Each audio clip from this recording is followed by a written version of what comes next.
Bonjour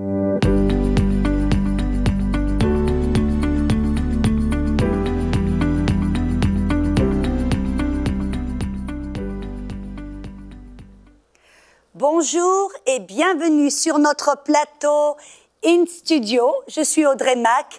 Nous sommes là ensemble, nous sommes sur notre, je crois, 4e émission. Nous partageons sur le Saint-Esprit. Oh, j'aime tellement le Saint-Esprit, n'est-ce pas? Il nous a été envoyé par Dieu au nom de Jésus pour nous aider. Amen. Dans tout, pour accomplir la volonté de Dieu, on a découvert combien on a besoin d'être dépendant du Saint-Esprit, combien on a besoin d'apprendre à être guidé par le Saint-Esprit, car c'est lui qui veut nous guider dans toutes les affaires de la vie et il veut nous guider dans la vérité. Vous voyez, c'est lui, si on fait un petit pas de travers et qu'on ne va pas dans la bonne direction, c'est lui, il est comme un GPS, il veut nous rediriger, nous aider. Alléluia, parce que c'est ça, son but, c'est de nous aider à marcher dans la volonté de Dieu, celle qui est bonne, qui est agréable et qui est parfaite. Amen.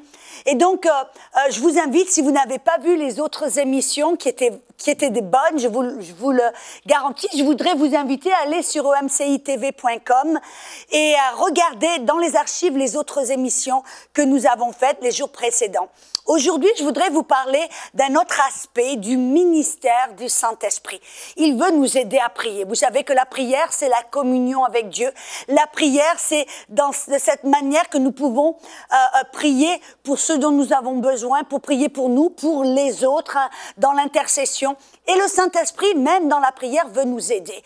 Il est là, il est l'esprit d'intercession et de supplication. Il est là en nous. Et lui, la Bible dit, il connaît toutes choses, vous voyez. Il connaît le passé, le présent et le futur. Il a toute sagesse et il est en vous pour vous aider et même à prier. Puis, on voit même dans Romains 8, versets 26 et 27, je vais vous lire ce verset, il dit de même aussi l'Esprit veut nous aider dans notre faiblesse ou on pourrait dire dans nos incapacités, ce que l'on ne sait pas faire, car nous ne savons pas ce qu'il nous convient de demander dans nos prières.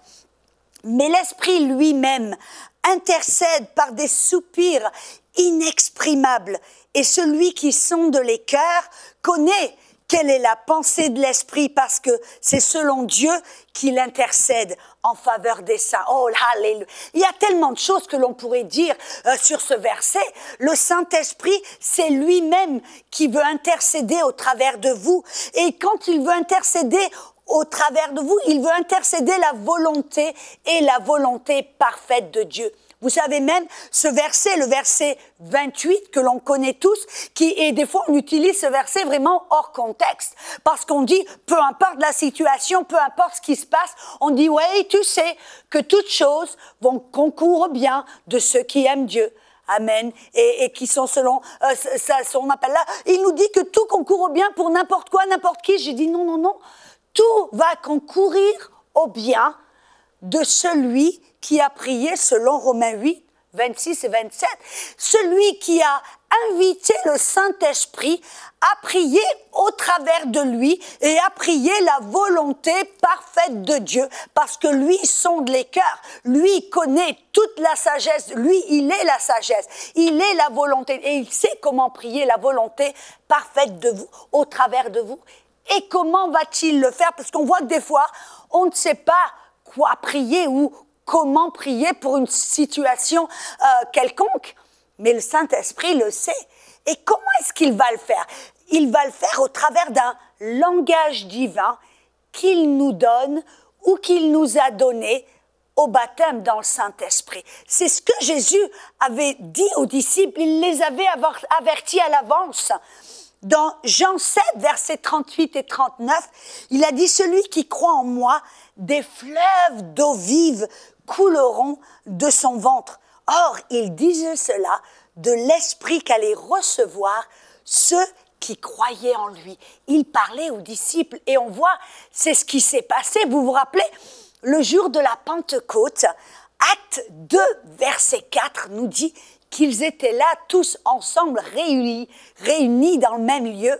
Et tout d'un coup, l'Esprit de Dieu qui avait été promis, même par Joël, le prophète Joël, il dit dans ces derniers jours, Vos fils et vos filles prophétiseront. Alléluia. Et l'Esprit sera versé sur toute chair. Toute chair. Pas que quelques-uns, vous avez remarqué. Et là, c'est ce qui s'est passé le jour de la Pentecôte. L'Esprit, le Saint-Esprit qui avait été promis par Jésus et par les prophètes des temps anciens a été versé sur toute chair qui était là, sur les disciples, ceux qui croyaient en Jésus. Et qu'est-ce qui s'est passé tout d'un coup? De leur sein, de leur ventre, a commencé à sortir un langage qu'ils ne comprenaient pas. Ils ont parlé des langages divins, ils ont parlé en autre langue.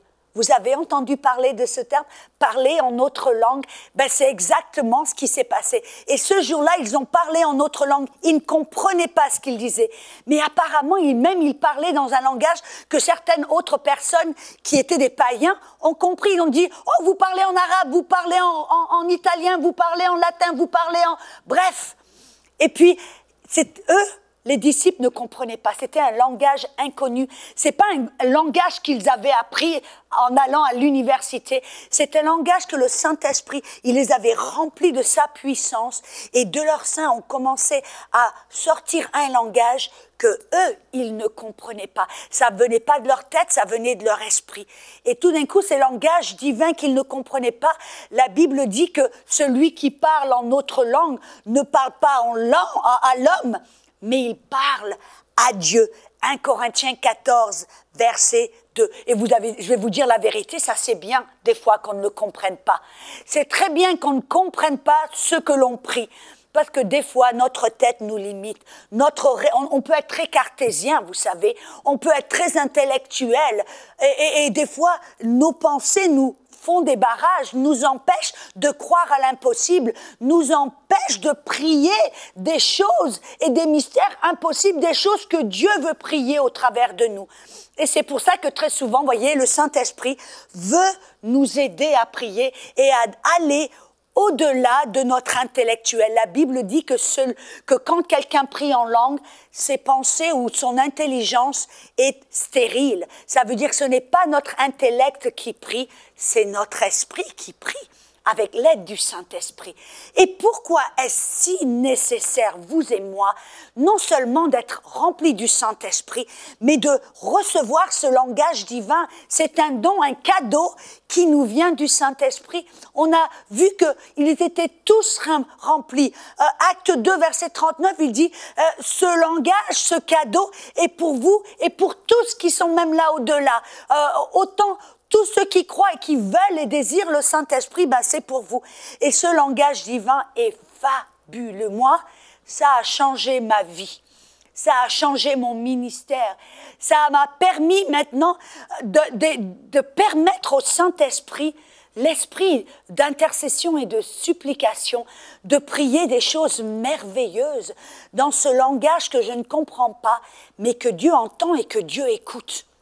Et vous savez aussi une bonne nouvelle, c'est quand on prie en autre langue, le diable ne peut pas comprendre parce que ce sont des paroles spirituelles qui viennent de l'Esprit de Dieu, qui viennent du cœur de Dieu, de l'Esprit qui sonde et qui connaît.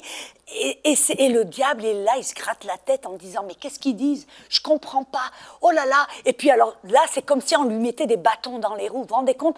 Pouvoir prier, c'est comme on prie en code morse. Et là, l'ennemi se dit « Qu'est-ce qu'ils disent là? Qu'est-ce qu'ils disent? On ne peut pas comprendre, on ne peut pas décoder. Qu'est-ce qu'ils disent? Oh là là, c'est super, non? De pouvoir prier au Père directement, prier, intercéder, sans que l'ennemi sache exactement ce que nous sommes en train de prier. Parce que nous sommes en train de prier des mystères pour nous, mais c'est Dieu, il sait, il comprend, il entend, et ça lui permet d'accomplir les choses que l'on prie, les choses que l'on demande en prière, les choses pour lesquelles on intercède en prière, en priant en notre langue.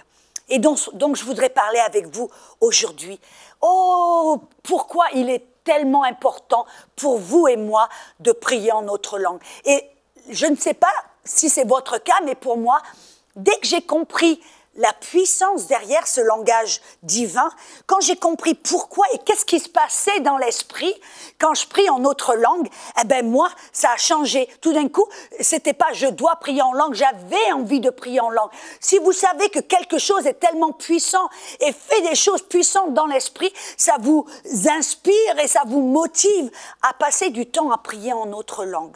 Une des premières choses que j'ai découvert, c'est que des fois, quand je sais, selon la parole, que je prie, quand je prie pour des besoins, pour des choses, pour que ce soit pour moi ou pour les autres, la première chose que je fais, je vais dans la parole et je cherche la volonté de Dieu. Je cherche des versets qui me prouvent que c'est la volonté de Dieu. Et la Bible dit, si je prie selon la parole ou la volonté de Dieu, Dieu m'entend et s'il m'entend, j'ai la pétition que je demande. Alors, vous voyez, c'est ce que l'on fait. On cherche la parole, on prie la parole. Mais combien de fois on peut prier la parole, et c'est bien, mais on prie selon notre connaissance qui des fois est limitée, êtes-vous d'accord? On ne sait pas ce qui se passe dans le cœur des gens ou derrière les coulisses, on ne sait pas les choses qui sont en train de ralentir la manifestation ou d'empêcher la manifestation, mais le Saint-Esprit le sait.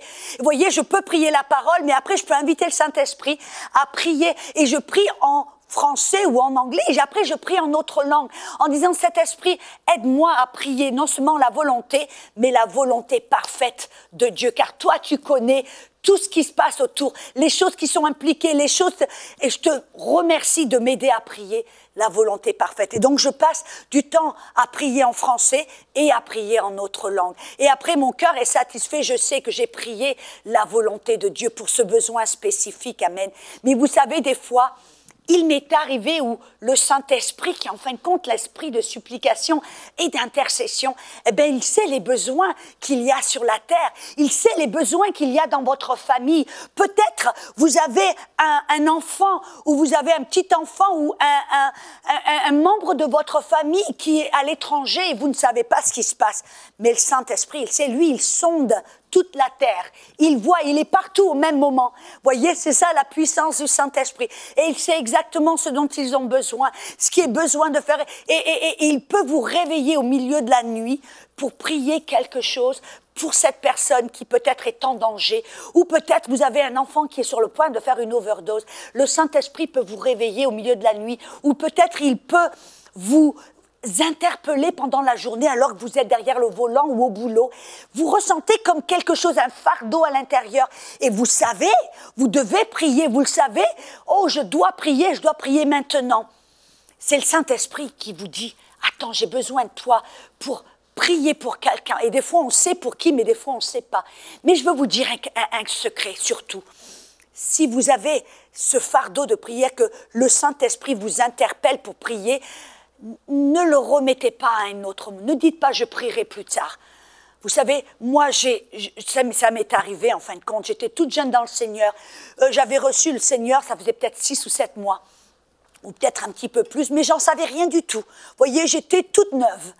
Et puis j'étais, en fin de compte, j'étais à l'étranger, j'étais chez ma sœur en Angleterre, et ma sœur, on ne s'était pas vus pendant tellement de temps, et puis oh, elle avait tellement de choses à me raconter. Et puis elle me parlait, puis au moment de notre conversation, au milieu de la conversation, j'ai eu cette interpellation où je savais, c'était comme, où tout d'un coup, j'arrivais plus à respirer, je me sentais comme un fardeau à l'intérieur, je savais que je devais prier. Et vous savez qu'est-ce que je me suis dit? Parce que je ne pouvais pas interrompre la conversation. Je ne voulais pas offenser ma sœur. Et je me suis dit, c'est pas grave, je prierai plus tard. Et vous savez, plus tard, c'était avant de se coucher. Et plus tard, j'étais tellement fatiguée que je me suis effondrée sur mon lit et je me suis endormie. Et je me suis réveillée avec un coup de téléphone très tôt le matin, que mon papa était mort pendant cette nuit. Et vous savez ce que je me suis dit? Qu'est-ce qui se serait passé si j'avais prié? Apparemment, le Saint-Esprit le savait, voyez. Le Saint-Esprit m'arrêtait, voulait que je prie là, à ce moment-là. La tentation était de me sentir tellement condamnée que j'aurais été arrêtée et je me serais effondrée. Mais je remercie Dieu pour l'esprit de grâce, que j'ai pu recevoir le pardon. Mais j'ai dit au Saint-Esprit, tu vas devoir m'enseigner certaines choses sur la prière. Enseigne-moi et montre-moi comment ne pas faire la même erreur. Et je remercie le Seigneur qu'il a été bon et fidèle. Il veut nous enseigner. Il veut nous enseigner toutes choses. C'est à nous de lui demander, c'est à nous d'être disposés. Et il veut le faire. Et il l'a fait. Parce que je me rappelle, un matin, j'étais au Cambodge. Et tôt le matin, j'ai eu comme un rêve. Et puis, le Saint-Esprit m'a parlé que ma sœur était en danger. Et il m'a montré exactement ce qui se passait là où elle était, dans un autre pays. Il m'a montré exactement ce qui se passait. Et il m'a montré en détail ce qui... Oh, et je remercie le Seigneur que j'ai eu. Non seulement il m'a donné ce rêve, mais il m'a montré. Et puis, en priant, je ne savais pas vraiment... comment prier, mais j'ai pu prier en langue. J'ai pu prier en langue pour ma sœur. Il m'a donné une parole de connaissance et de sagesse. Et après, j'ai prié en langue, j'ai prié. Puis, je suis là pour vous dire que dans ce rêve, ma sœur allait mourir, mais ma sœur est toujours vivante. Alléluia. Je peux vous dire un autre exemple, ce que le Saint-Esprit a fait en intercession. Parce que pendant la nuit, vous voyez, j'ai appris que mon frère était diagnostiqué avec le cancer du cerveau. Et puis mon mari et moi, on est allés là le voir en France, on a pris l'avion. Et puis je voulais prier pour lui parce que je vois tellement de gens qui sont guéris, je vois des miracles tout le temps. Et là, vous voyez, Jésus a dit, le prophète est sans honneur dans sa patrie et dans sa famille. Et c'était le cas. J'étais là pour partager la parole que Dieu voulait le guérir, mais ce n'était pas bien reçu. Il n'y avait pas il ne voulait pas l'entendre. Bref, j'ai prié, mais il ne s'est rien passé. Comme Jésus, il a dit, il ne pouvait faire là aucun miracle à cause de leur incrédulité. Mais j'ai dit, Seigneur, si mon frère ne va pas être guéri, je dois prier pour qu'il reçoive le salut. Il doit recevoir le salut. C'était ça, en fin de compte. Et puis on a partagé la parole avec lui, on a prié, mais c'était comme si ses oreilles étaient fermées, ses yeux étaient voilés. Il ne voulait pas, il ne pouvait pas entendre. Et puis je suis retournée à la maison. Vous voyez, même le dernier jour, j'étais dans sa chambre, j'ai dit, mais enfin, écoute, je ne veux pas repartir sans que tu aies reçu, que tu aies reçu le Seigneur. Je veux savoir que tu as la paix avec Dieu, que tu as reçu le salut. Et puis mon frère me dit, mais non, retourne à la maison, ne te fais pas de soucis, tout va bien, pas de problème. Moi et Dieu, on est comme ça. Et je savais que ce n'était pas le cas. Et je suis retournée à la maison, mon cœur était tellement meurtri, mon cœur était tellement... J'étais dans la douleur parce que je savais que mon frère n'avait pas reçu le Seigneur comme son sauveur et son Seigneur. Et alors, j'ai prié, qu'est-ce que je peux faire, qu'est-ce que je dois faire? Eh bien, on a eu une idée, appelle-le au téléphone. Ok, c'est bien, il a son portable là, près de son lit d'hôpital, et tout l'été, j'ai essayé de l'appeler, il ne répondait jamais. Et vous savez qu'est-ce que j'ai fait le jour de mon anniversaire? J'ai prié, j'ai dit, parce que Dieu, il est tellement bon. Le Saint-Esprit est tellement bon. Il est là pour nous aider. Le Père est amour, il est là. Il est un tellement bon papa. Et puis j'ai prié ce jour, c'était mon anniversaire. Le 12 septembre, j'ai dit, Père, tu sais, le seul cadeau que j'aimerais, tu sais, aujourd'hui c'est mon anniversaire, si tu pouvais me donner le meilleur cadeau, c'est de me permettre de prier pour mon frère, de l'amener au salut, qu'il reçoive Jésus. Pourrais-tu faire ça pour moi, Seigneur? Merci papa, je t'aime. Et puis voilà, et puis toute la journée, j'ai appelé au téléphone, il n'y a rien qui s'est passé, il n'a pas répondu.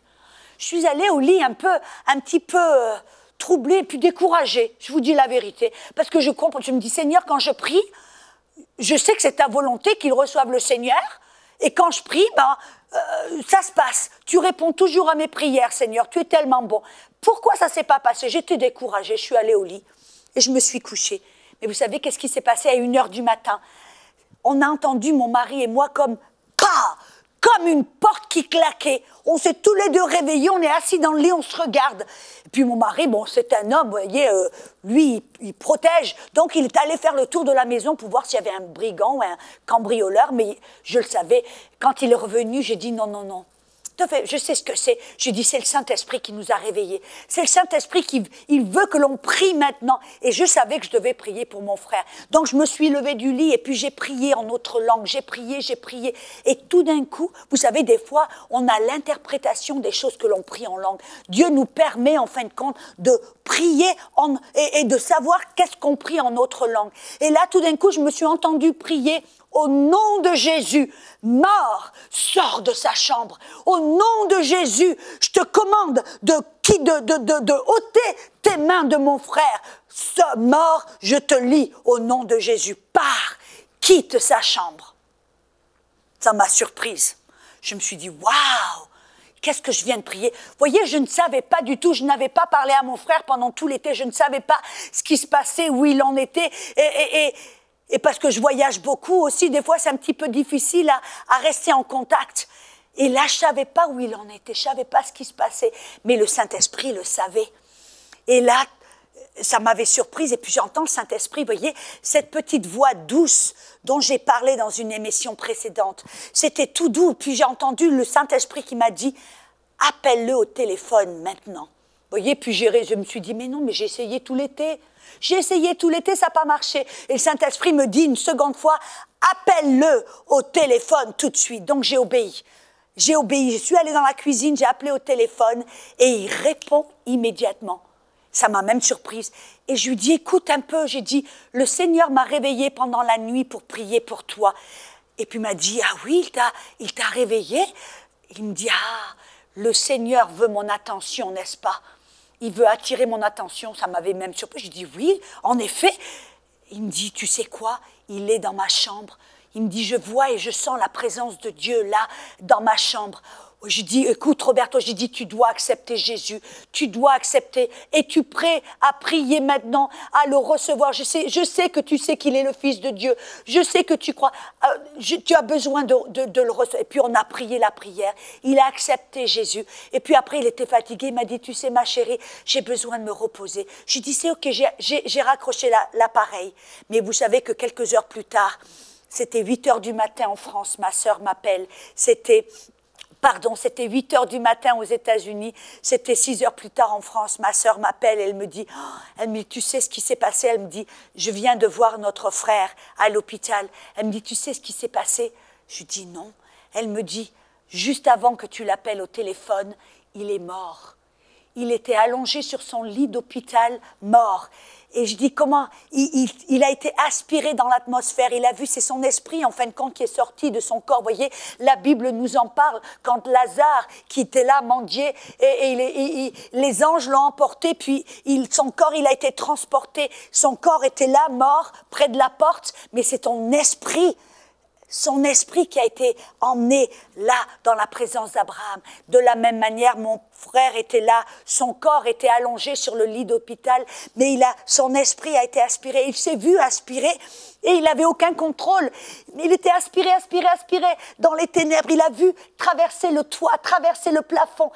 Il était dans l'atmosphère et il s'est vu là, allongé. Il a vu son corps mort sur ce lit d'hôpital. Il s'est même vu faire pipi sur le lit. C'est une amie à moi qui est infirmière qui m'a dit, Audrey, ça c'est un des premiers signes que quelqu'un est mort. Tous ses organes se relâchent. C'était intéressant ce petit détail, n'est-ce pas? Et il s'est vu aspirer, sans contrôle. Et puis tout d'un coup, chou, son esprit est revenu dans son corps. Et puis 5 minutes plus tard, le téléphone sonne. Et c'est moi qui lui parle au téléphone. Est-ce que vous voyez ce que le Saint-Esprit a fait? C'est formidable quand même. Que le Saint-Esprit a fait, il a vu mon frère qui était sur le point de mourir. Il m'a réveillé parce qu'il savait ce qu'il était en train de se passer. Il m'a réveillé pour que je prie. Et j'ai prié en langue. Je ne savais pas de l'autre bout du monde ce qui se passait, mais le Saint-Esprit le savait. Il m'a interrompu, il m'a réveillé, il m'a interpellé pour prier, intercéder en autre langue et prier la volonté parfaite pour mon frère. Et mon frère, alléluia, a reçu le salut. Et je sais maintenant, il n'a pas reçu la guérison. Alléluia, mais il a eu la meilleure guérison du monde. C'est la guérison de son esprit, le salut, où il passe maintenant l'éternité avec le Seigneur Jésus dans sa présence. Et c'est ça quel beau cadeau j'ai reçu le jour de mon anniversaire. Le Saint-Esprit est tellement bon, n'est-ce pas? Oh, alléluia. Le Saint-Esprit, en fin de compte, il connaît le passé, le présent et le futur. Et puis des fois, vous savez, on a besoin de sagesse. Des fois, on fait des choses et on ne sait pas quoi faire. Et puis on se dit, je sais, il y a certains parmi vous, vous dites, oui, c'est bien, c'est que pour le ministère. Tu es dans le ministère, Audrey, c'est bien, vas-y, prie en autre langue. Ben moi, ça ne me concerne pas trop. Non, non, non, si vous êtes chrétien, si vous êtes un enfant de Dieu, c'est pour vous. Et puis le Saint-Esprit veut vous conseiller, non seulement pas que pour le salut ou pour la guérison ou pour le ministère, mais dans les choses des affaires de tous les jours. Vous savez, mon mari, comme je vous ai dit, c'est un chef d'entreprise. Il a une entreprise de construction. Il a des employés et tout ça. Et vous savez qu'un jour, il avait un client. Et puis, il devait recevoir des permis pour la construction. Puis, à chaque fois, il allait au gouvernement pour essayer, département de construction pour recevoir un permis. Puis, toujours, c'était non, monsieur, on ne peut pas faire ça. Non, monsieur, on ne peut pas faire ça. Et la seule chose qu'il pouvait faire, ça allait coûter $10 000 à son client. Et puis, mon mari, il a dit, ben, $10 000 pour mon client, quand même, qu'est-ce que je vais faire? Et puis, il a essayé, il est retourné, il a essayé, puis c'était toujours une impasse. C'était toujours non, monsieur Mac, ça peut pas se faire. Non, monsieur Mac, ça peut pas faire. Voilà la seule solution. Et puis un jour, mon mari est venu, c'est un de mes meilleurs élèves, vous savez. Il écoute mes CD, il est quand je prêche, il est là au premier rang et puis il prend des notes et il m'écoute. Et puis mon mari, tout d'un coup, ça lui est venu, il me dit, Audrey, tu sais, je vais faire ce que tu prêches tout le temps. Je vais prier en autre langue parce que je sais que le Saint-Esprit, il sait quoi faire. J'ai dit, ben oui, vas-y. Il est allé dans son bureau, puis il a prié pendant 1 heure en autre langue. Et le lendemain matin, il s'est réveillé avec une idée. Il a eu une idée et puis il a dit « Waouh, je crois que ça peut marcher ». Il est allé au département de construction et de code civil et puis il est allé, puis il a présenté l'idée. Et puis les gens qui étaient là, ils ont dit « Attendez, monsieur Mac, je crois que ça peut marcher ». Et puis ils lui ont donné le permis et puis paf, ça en fin de compte, ça fait en sorte que son client a économisé $10 000 ou plus, voyez. Le Saint-Esprit, ben, si on l'invite, si on l'implique, si on fait appel à lui, il a toute sagesse, toute connaissance et il est là pour nous aider. Mais le problème, des fois, ben, on ne fait pas appel à lui. On appelle un tel, ou on se creuse la tête, ou on tourne en tour, on essaie de trouver, quand là, celui qui a toute connaissance, toute sagesse, il est là. Des fois, on n'a même pas besoin de regarder en haut, on a simplement besoin de regarder en bas parce qu'il est là en nous. Jésus a dit, dans votre ventre, là, dans votre sein, est le Saint-Esprit qui a toute sagesse et toute connaissance. Et des fois, le Saint-Esprit, il est là pour vous aider, il veut vous aider. Moi, je me rappelle, je raconterai très vite avec mon mari parce que ça me vient là. Vous savez, un jour, j'étais dans mon bureau en train de prier, et puis tout d'un coup, mon mari vient pour me dire au revoir, et puis vient puis me dit « Oh ma chérie, ciao, je vais au boulot ». Puis j'ai eu comme cette impression que le Saint-Esprit m'a dit « Attends, prie pour lui tout de suite ». Mais je ne savais pas pourquoi ou quoi. Mais j'ai dit « Viens ici mon chéri ». J'ai mis la main sur lui, puis j'ai prié en langue pendant quelques minutes. Et puis après, j'ai dit « Oh, j'ai eu comme une légèreté. » Vous voyez, quand le Saint-Esprit vous appelle à prier pour quelqu'un, pour intercéder, combien de temps vous priez? Vous priez jusqu'à ce que vous ayez une note de victoire. Vous le savez, tout d'un coup, vous avez cette légèreté. Tout d'un coup, vous avez envie de chanter ou de rire ou de louer le Seigneur. À ce moment-là, vous savez que vous avez votre victoire, que vous avez prié et obtenu la victoire sur ce défi, sur ce problème. Et c'est ce que j'ai fait. J'ai prié pour mon mari. Et vous savez que c'est plus tard, quand il est revenu à la maison, que j'ai découvert, il est venu avec des jeans tout déchiquetés. Et vous savez qu'est-ce que j'ai découvert? Que ce jour-là, il avait une tronçonneuse avec un moteur, c'est puissant, ça coupe du bois. Et puis il avait ça entre ses mains et elle a dérapé et la tronçonneuse est venue à déchiqueter ses jambes et en fin de compte aurait dû déchiqueter sa jambe. Mais parce que le Saint-Esprit nous a aidés à prier, il était revenu à la maison en un morceau et en bonne santé. Revenez demain, on en a plus à partager. Plein d'exemples, plein de bonnes choses.